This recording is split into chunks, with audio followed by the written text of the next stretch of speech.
শেখ হাসিনার মামলার রায় 17 নভেম্বর।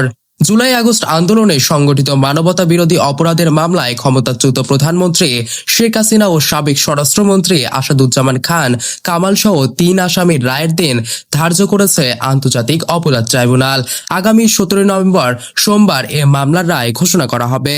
আজ দুপুর 12টা 9 মিনিটে ট্রাইব্যুনাল 1-এর চেয়ারম্যান বিচারপতি মোহাম্মদ গোলাম মুর্তুজা মজুমদারের নেতৃত্বাধীন 3 সদস্যের বিচারিক প্যানেল রায়ের জন্য এই দিন নির্ধারণ করেন।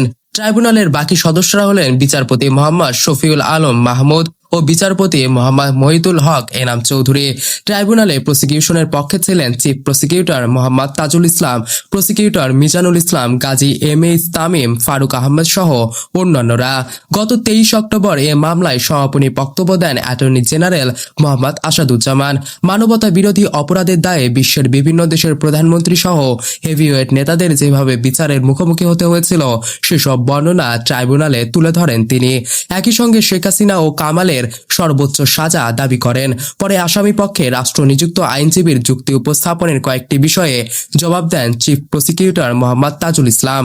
এরপর তাদের কিছু কথার পাল্টা উত্তর দেন স্টেট ডিফেন্স আইনজীবী আমির হোসেন। পরে রায়ের তারিখ ঘোষণার জন্য দিন ধার্য করেন ট্রাইব্যুনাল।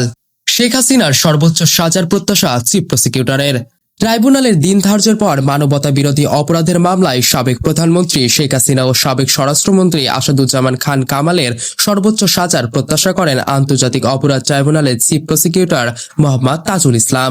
ট্রাইব্যুনাল প্রাঙ্গণে শেখ হাসিনার মামলার রায়ের দিন ধার্যের পরিপ্রেক্ষিতে চিফ প্রসিকিউটর বলেন, আমরা আদালতের কাছে তাদের সর্বোচ্চ শাস্তি চেয়ে আবেদন করেছি। আদালত সুবিবেচনা প্রয়োগ করবেন। তবে আমাদের পক্ষ থেকে প্রেয়ার হচ্ছে যে এই অপরাধের দায়ে আসামিদের যেন সর্বোচ্চ সাজা দেওয়া হয়।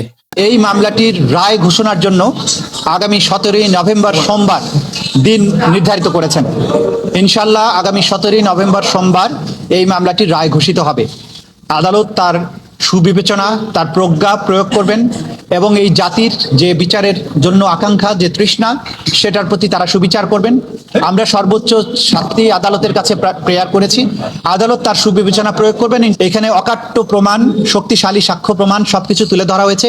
জাতির সামনে এই বিচার হয়েছে।